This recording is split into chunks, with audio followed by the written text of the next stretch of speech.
Elle avait à peine fini de prononcer ces paroles qu'elle sentit l'anneau qu'elle portait au droit, se serrer si fortement qu'elle en éprouva une atroce douleur. Elle poussa un cri et, sans plus tarder, tourna le chaton de la bague. Elle entendit alors la voix de Merlin qui semblait surgir du plus profond de la forêt. Morgane, Morgane, ne va pas trop loin, car la patience de Dieu a des limites.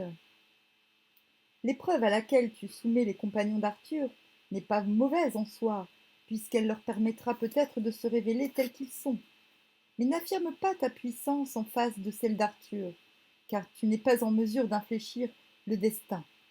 Le destin s'écria Morgane. Je ne fais que le provoquer. Nous verrons bien ce qui arrivera. Et, rageusement, Morgane retourna le chaton de la bague avant de s'élancer dans la nuit qui s'ouvrait sous ses pas. Le lendemain, vers le milieu du jour, alors que le roi Arthur, en compagnie de Guenièvre, de Morgane et de plusieurs écuyers, faisait une promenade sur le pré, devant la forteresse, un cavalier arriva au grand galop. Parvenu à la hauteur du roi, le cavalier arrêta net l'élan de son cheval, mit pied à terre, enleva son homme et s'avança.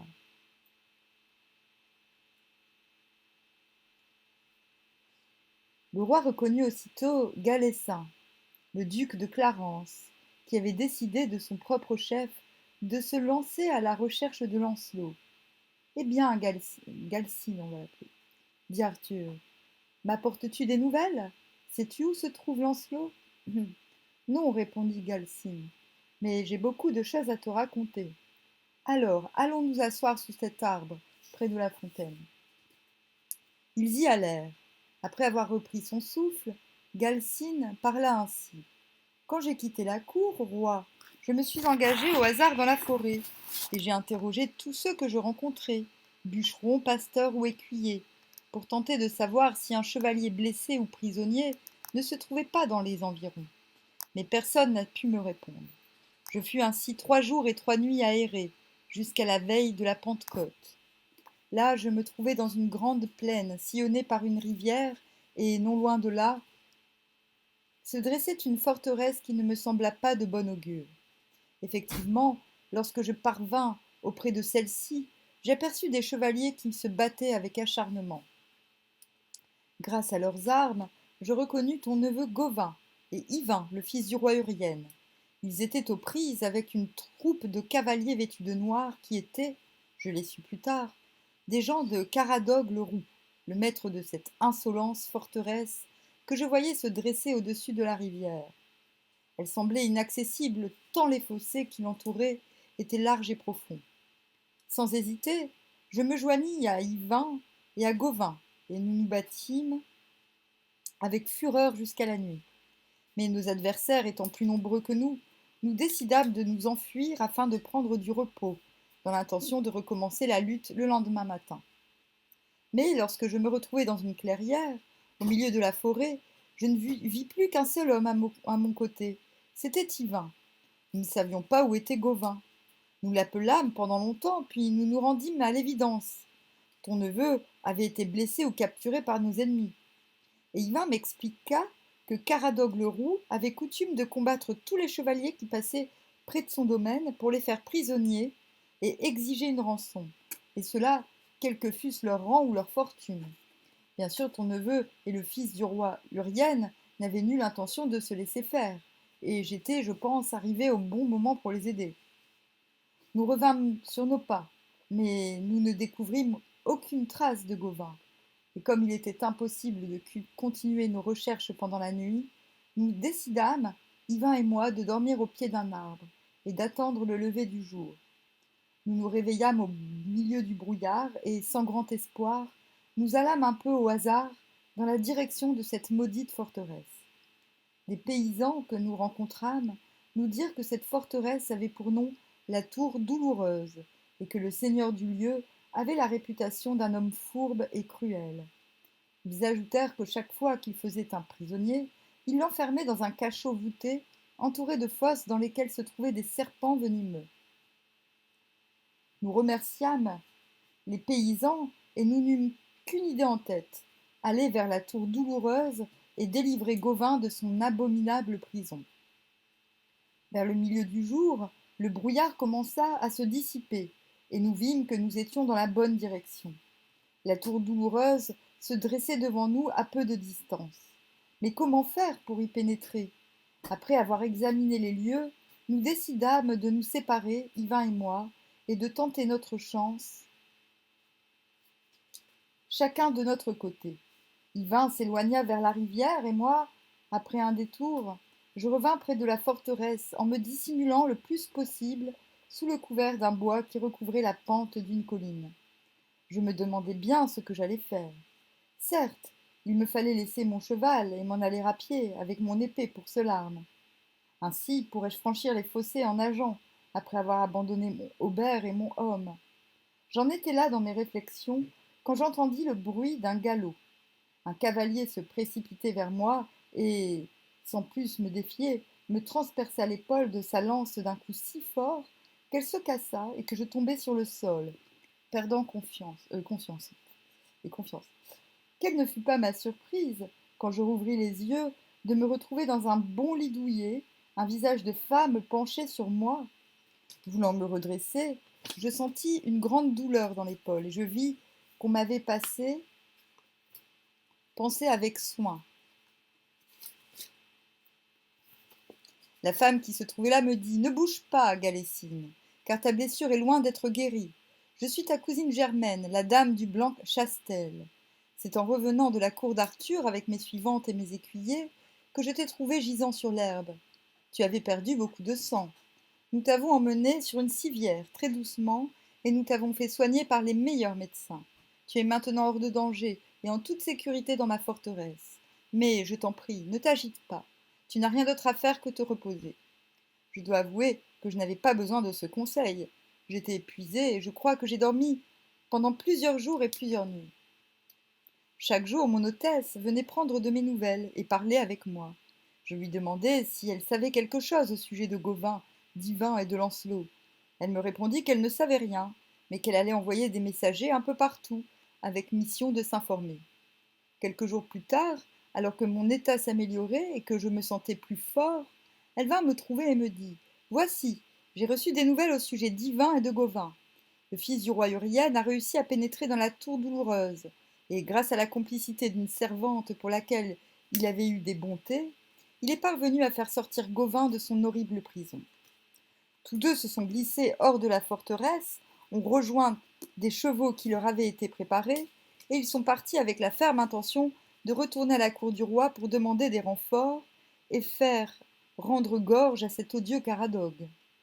Je lui demandai alors si elle avait pu savoir quelque chose sur Lancelot.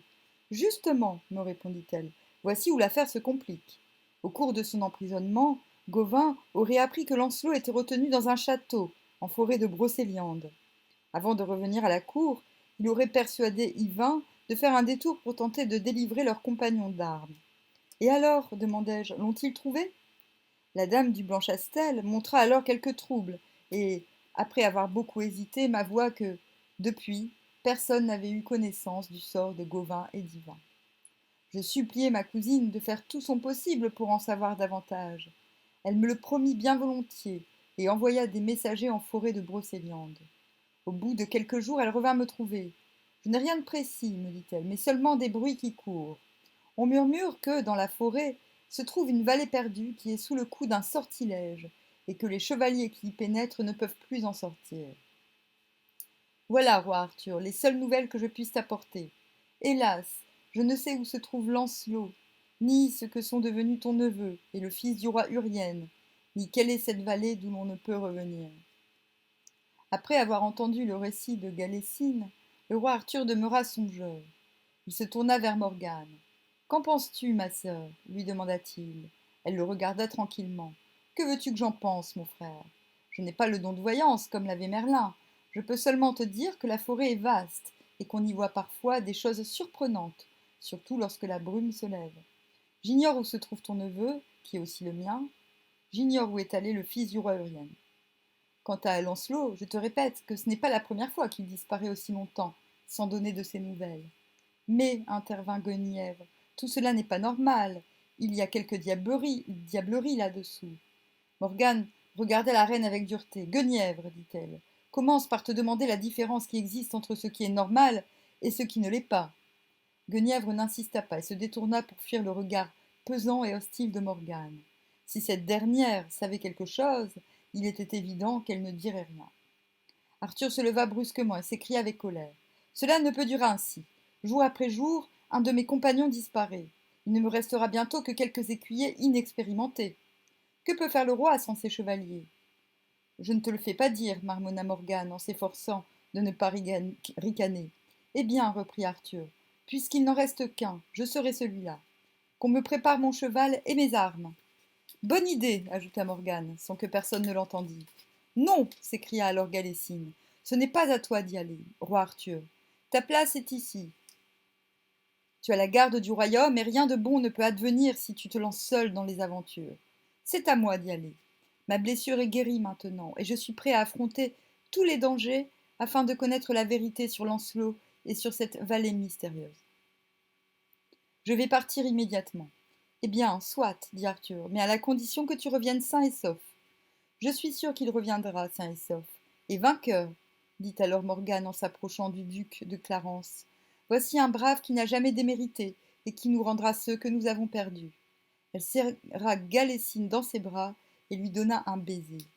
Mais ce que Morgane ignorait, c'est qu'au même moment, Saraïde, la compagne et disciple de la Dame du Lac, arrivait en vue du château de la Charrette, montée sur un cheval blanc, vêtue d'une robe blanche et d'un manteau orné d'or rouge. Parvenue au sommet d'un tertre, elle arrêta son coursier et regarda le château. C'est donc là, murmura-t-elle. Elle mit pied à terre et leva sa main droite en s'écriant. Par le ciel et par la terre, par le soleil et par le vent, au nom de ma maîtresse, la dame du lac, que justice soit faite. Je veux que tous les êtres qui résident dans ce château soient frappés d'un lourd sommeil. Elle répéta 2 fois son incantation. Puis, sans prendre la peine de remonter en selle, en tirant le cheval par le licol, elle se dirigea vers la porte. D'un seul geste, elle l'ouvrit et pénétra à l'intérieur du château. Elle vit des servantes et des valets allongés à même le sol, qui dormaient profondément. Elle arpenta des corridors, poussa des portes, les referma, puis se décida à descendre un escalier qui menait vers les profondeurs. Allongé sur son lit, dans la chambre fortifiée dans laquelle il se morfondait depuis tant de semaines, Lancelot était lui aussi en proie à un lourd sommeil peuplé de rêves étranges. Il voyait un oiseau blanc qui tournoyait au-dessus de la forêt, poursuivant un oiseau noir qui venait d'apparaître à l'horizon. Il n'est pas le temps d'en savoir davantage, car il sentit qu'une main se posait sur lui et lui secouait le bras. Agacé, car il pensait que c'était Morgane qui venait le narguer, il se retourna sur le ventre et se cacha le visage sous la couverture. Lancelot, dit alors une voix douce. Lancelot, réveille-toi. Il sursauta, bondit hors du lit et regarda l'être qui lui parlait ainsi. La lumière était faible dans cette chambre, mais il ne fut pas long à la reconnaître. Saraïde, s'écria-t-il. Oui, beau trouvé, dit-elle, c'est bien moi, Saraïde, celle qui t'a vu grandir dans le palais de la Dame du Lac, ma maîtresse. Je viens te libérer, suis-moi. Sans répondre, Lancelot accompagna Saraïde dans les couloirs. Comme il n'avait guère eu l'occasion de faire de l'exercice depuis longtemps, il marchait avec difficulté, et Saraïde le tenait par la main. Elle le mena dans la cour où elle choisit un cheval tout sellé, qui paraissait le meilleur. Puis elle le précéda dans la salle où se trouvaient rangées les armes et elle l'en revêtit. Après quoi, sans que personne ne se fût réveillé dans le château, ils se retrouvèrent dehors, à l'air libre. Ils montèrent tous deux sur leurs chevaux. Comment m'acquitter de mes dettes envers ta maîtresse et envers toi, Saraïde, dit Lancelot. Je dois tout à la Dame du Lac.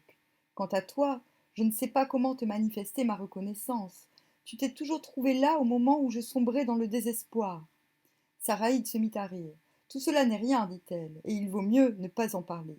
Mais ne crois pas que je sois venue te délivrer pour tes beaux yeux, Lancelot. Ma maîtresse a reçu un étrange message de la part de la reine Guenièvre. Non seulement elle suppliait la Dame du Lac de rechercher dans quelle prison tu te trouvais, mais elle s'inquiétait parce que depuis quelque temps, la plupart des chevaliers d'Arthur disparaissent les uns après les autres, sans qu'on sache ce qu'ils sont devenus. C'est à toi qu'il appartient de les retrouver, et c'est ainsi que tu paieras ta dette, envers nous bien sûr, mais aussi envers ton roi et envers ta reine. Me comprends-tu? Quand il apprit que c'était la reine qui avait prévenu la dame du lac de sa disparition, Lancelot Lancelot en fut ému jusqu'aux larmes, et l'image de Guenièvre dansa devant ses yeux, encore plus présente que pendant les longues semaines où il n'avait surmonté sa captivité qu'en fixant son esprit sur la femme aimée. Grâce soit rendue à la reine Guenièvre, murmura-t-il enfin. Je te le jure, Saraïde, et tu pourras le dire à ta maîtresse.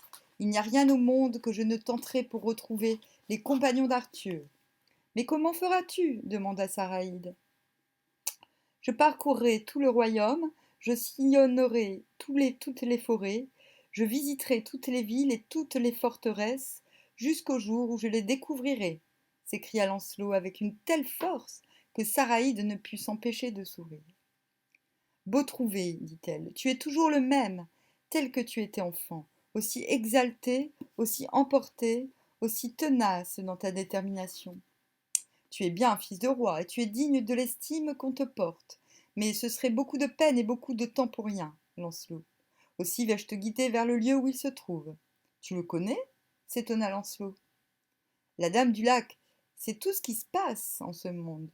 N'oublie pas qu'elle a obtenu la vision des choses grâce à Merlin. Et je n'ai jamais connu d'homme plus sage et plus avisé que lui.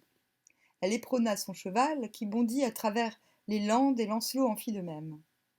Ils longèrent une forêt dense et ombreuse, puis suivirent le cours d'un ruisseau, avant de parvenir à une colline parsemée de roches rougeâtres qui semblaient surgir du fond de la terre. Saraïde s'arrêta. Voici l'endroit où je devais te mener, Lancelot. Mais avant de te quitter et de te laisser accomplir ta mission, je vais te révéler encore une chose. Vois-tu ce val profond et ténébreux? Il est sous le coup d'un sortilège. Ainsi, nul homme qui a pénétré ne peut en sortir s'il a une seule fois été infidèle à la femme qui a reçu son serment. Et ils sont nombreux, les chevaliers d'Arthur, qui y sont retenus malgré eux. Je pense que c'est une caractéristique des hommes de ne jamais être fidèles à celle qu'ils ont juré d'aimer toute leur vie. Le sortilège est ainsi fait qu'il ne pourra être levé que par un homme qui n'a jamais failli à celle qu'il aime. À toi de tenter l'épreuve. Je n'ai jamais reculé devant une épreuve, dit Lancelot, mais je ne crois pas être celui qu'on attend, car j'ai commis une faute envers Guenièvre, une faute très lourde que je ne pourrai jamais oublier. Enfant, répondit Saraïde, je sais de quoi tu parles. Ne te juge pas coupable, car tu n'es aucunement responsable de ce qui est arrivé. Quand la reine Hygère a conçu le roi Arthur, elle ne savait pas que l'homme qui l'étreignait n'était pas son mari, mais le roi Uther Pendragon. C'est Merlin qui l'avait voulu ainsi, et qui avait usé de ses artifices pour qu'elle ne s'en aperçût pas. Il fallait qu'Arthur pût naître de cette union. Et quand tu étais à Corbénic, lorsque tu as rejoint la fille du roi Pelès dans son lit, c'est parce que tu étais sous le coup d'un enchantement. Tu croyais réellement qu'il s'agissait de la reine Guenièvre, mais là encore, il le fallait pour que naquît un fils de ta lignée et de la fille du roi pêcheur. Merlin l'avait prédit, et tout s'est passé selon sa volonté. Lancelot soupira. Tu as peut-être raison, mais j'en ai gardé le cœur lourd. Oublie tout cela et délivre les chevaliers d'Arthur qui moisissent au fond de cette vallée. Va maintenant et sois digne de celle qui t'a élevé. Et sans plus attendre, Saraïde éperonna son cheval et disparut. C'était déjà le soir, et les ombres commençaient à s'allonger sur le sol. Lancelot examina soigneusement le paysage qui s'offrait à lui. La forêt s'ouvrait brusquement et laissait place à des landes sans fin du côté du soleil couchant. Au bout de l'horizon, des traînées rouges et jaunes striaient le ciel. Au-dessous, la vallée se perdait dans une ténébreuse verdure. Tout semblait vide et calme. Rien ne montait des entrailles de la terre, pas même un cri, pas même un murmure du vent sur les feuilles des arbres. Lancelot sauta au bas de son cheval et, son épée à la main, descendit le long des flancs de la vallée. Alors les enchantements se réveillèrent. Devant lui, il aperçut une muraille formée de bois et de blocs de pierre impressionnants, et dans laquelle se trouvait une porte de fer. Il s'en approcha et tendit la main vers la serrure. Mais quand il fut près de la porte, celle-ci s'écroula dans un grand bruit de branches brisées. Il entra par cette trouée béante et, se retournant, n'aperçut plus aucune trace du mur qui, quelques instants auparavant, interdisait encore le passage vers la vallée. Lancelot continua son chemin, et rencontra une autre muraille avec une autre porte de fer. Tout se passa comme pour la première. Il y en eut 7 en tout, qu'il franchit aisément et qui disparurent de la même façon. Alors apparut à ses yeux une haute palissade de fer. Sur chacun des pieux qui la maintenaient était fichée une tête d'homme aux yeux clos. D'un coup d'épée, Lancelot démolit la palissade, et les têtes disparurent, comme si elles n'avaient jamais existé. Il suivit alors un sentier très étroit, et s'arrêta brusquement. Il sentait le sol se dérober sous lui. Il était au bord d'une fosse, et au fond de cette fosse, 7 serpents à la langue enflammée tendaient vers lui leurs têtes hideuses en poussant des sifflements stridents. Lancelot frappa 7 fois de son épée, et les 7 têtes tombèrent dans la fosse. Il sauta ensuite par-dessus, et continua sa descente par le sentier étroit. Mais une fois de plus, il sentit que le sol se creusait. Un instant horrifié, il aperçut d'énormes crapauds qui surgissaient de la terre, les yeux luisants comme des escarboucles. Et ces crapauds montaient, s'accrochaient à ses jambes, voulant gagner sa poitrine dans l'intention certaine de lui dévorer le cœur. Lancelot se secoua de toutes ses forces, piétina les monstres avec rage et violence, tant et si bien que les affreuses bêtes disparurent et qu'il se retrouva sur un sol parsemé de touffes de bruyère. Il descendit encore, mais des chiens, dont les pattes étaient pourvues de griffes acérées et dont la gueule dégoulinait de sang, s'élancèrent vers lui, surgissant des fourrés, prêts à lui sauter à la gorge. Il fit voler son épée à gauche et à droite, partout où il le pouvait. Et, de nouveau, ce fut le silence, un silence trompeur, pareil à celui qui précède les grands orages sur toutes les forêts du monde. Lancelot se retrouva alors dans une clairière. Au milieu se tenait un homme immense, haut et gros comme une tour de moulin, qui tenait dans sa main une épée longue et acérée. En ricanant, il la fit tournoyer en l'air, et des myriades d'étincelles s'envolèrent sur les arbres d'alentour. Lancelot ne prit pas le temps de réfléchir. Il bondit en avant contre le géant, sans se soucier de l'arme terrible qui le frôlait. Au moment où le géant allait lui fracasser le crâne, Lancelot leva sa propre épée et d'un geste brusque, l'enfonça jusqu'à la garde au travers du corps monstrueux. Il y eut un grand tumulte et de grands cris, un grand fracas de branches brisées, auquel répondit un souffle de vent furieux qui agita et tordit le sommet des arbres. Mais du corps du géant, il n'y avait nulle trace. Lancelot s'élança encore plus en avant, mais son élan fut arrêté net par ce qu'il découvrit. Une muraille de flammes, plus haute que des maisons, lui interdisait toute approche. À droite, à gauche, des flammes, rien que des flammes, qui se tordaient avec un crépitement sinistre et dégageaient une chaleur intolérable. Mais, surmontant sa crainte, Lancelot se dirigea d'un pas très sûr vers le feu, son épée dressée devant lui. Or, dès qu'il atteignit les premières flammes, celles-ci s'évanouirent. En quelques instants, la muraille de feu s'était éteinte. À présent, une lumière étrange, comme venue des astres, brillait dans le fond de la vallée. Lancelot aperçut des maisons bien bâties, finement décorées, des fontaines où l'eau coulait avec un joyeux murmure. Sur un pré, des tables étaient dressées et des hommes jouaient aux échecs en buvant le contenu des coupes que remplissaient à chaque instant des échansons vêtus de velours rouge. Plus loin, des chevaliers dormaient à même le sol, perdus dans des rêves d'ivrogne. Il reconnut Caïn et Bédouir, mais ceux-ci ne lui prêtèrent aucune attention. Puis il en vit d'autres qui se querellaient, s'injuriaient, se menaçant de leurs épées. Et parmi eux se trouvait Gauvin, le neveu d'Arthur, ainsi qu'Yvain, le fils du roi Urien. Lancelot les interpella, mais aucun d'eux ne parut s'apercevoir de sa présence. Il allait de groupe en groupe, comme au milieu de fantômes. Pourtant, c'étaient bien les compagnons de la table ronde. Quelle malédiction les avait donc frappés pour qu'ils ne le reconnussent pas? Il traversa une assemblée qui s'esclaffait devant les pitreries d'un jongleur, puis une deuxième qui contemplait de belles filles dansant au son d'une musique suave. Lancelot erra ainsi longtemps au fond de la vallée et finit par apercevoir une demeure plus belle et plus riche que les autres. Son toit était de porphyre, ses fenêtres de cristal, ses murs de pierre noire et brillante avec des reflets d'améthyste. Sur le seuil de cette maison royale, immobile et droite dans une longue robe rouge brodée d'or, les cheveux dénoués, une femme semblait attendre. Ce fut vers elle que se dirigea Lancelot.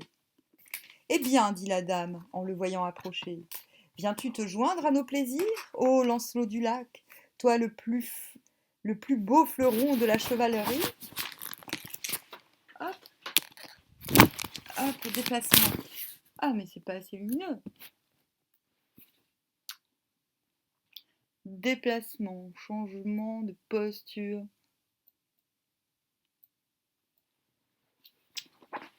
J'ai trop chaud. Bon, bref, je vais arrêter de me geindre. Lancelot s'arrêta devant elle. Elle souriait, mais ses yeux lançaient des flammes étranges.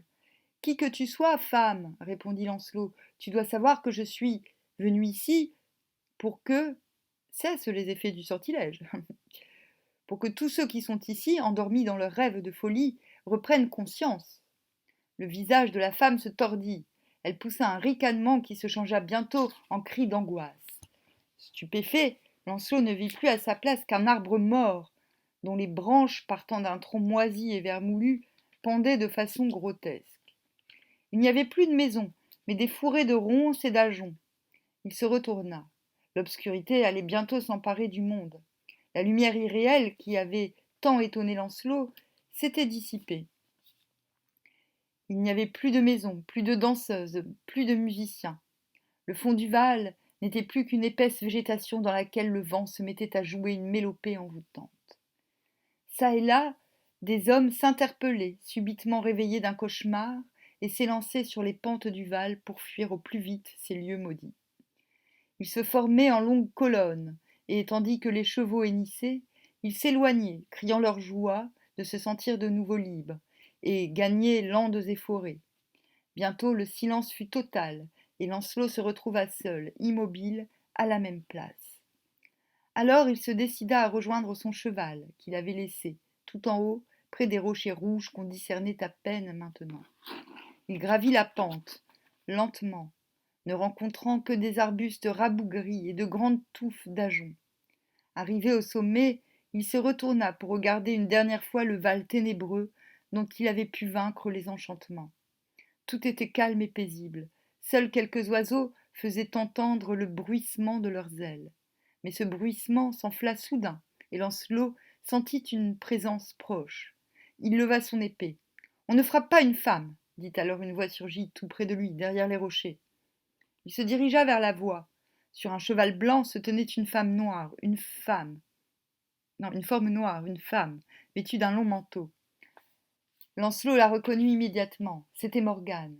J'aurais dû me douter que c'était toi la cause des sortilèges, s'écria-t-il. Et moi, répondit Morgane, j'aurais dû prévoir que tu serais le seul à pouvoir détruire mon œuvre. Ils se toisèrent un long moment, silencieusement, avec arrogance. Les yeux de Morgane étaient aussi insupportables pour Lancelot que les rayons du soleil à l'heure du midi. Mais il ne voulut pas baisser son regard, et il vit dans ses yeux bien autre chose que de la haine ou de l'orgueil, beaucoup de souffrance. Lancelot, dit-elle alors, tu es le seul homme que je connaisse qui puisse se faire tuer pour rester fidèle à une femme. Par malheur, celle que tu aimes, ce n'est pas moi. Que me reproches-tu, Lancelot du lac? Me trouves-tu trop vieille et trop laide pour toi? N'en crois rien, répondit Lancelot. Tu es très belle et ta jeunesse est étincelante. Les années n'ont pas de prise sur toi. Alors pourquoi me rejettes-tu ainsi? Tous deux, nous formerions le couple le plus fidèle, le plus uni qui puisse exister, et nous serions les maîtres du monde. Tu sais bien que c'est impossible, Morgane. J'aime une femme, tu as dit vrai, et cette femme, ce n'est pas toi, ce sont la chose qui ne se commande pas. Morgane tremblait. D'une voix rauque, elle dit encore. Lancelot, je ne m'avoue pas vaincu. Jamais je ne m'avouerai vaincu. Va donc rejoindre ta Guenièvre, mais sache que nous nous retrouverons, fils du roi Ban de Bénoïc. Alors elle piqua des deux, son cheval blanc hennit, et elle s'élança à travers les landes. Seul sur les rochers rouges qui dominaient le Val sans retour, Lancelot demeura longtemps immobile. Ce chapitre est une synthèse de plusieurs épisodes de la version du Lancelot en prose, attribuée faussement à Gauthier Mappe, et de la légende traditionnelle locade de Tréoranteuc, dans le Morbihan. Voilà, Prochain chapitre, Notre-Dame de la nuit.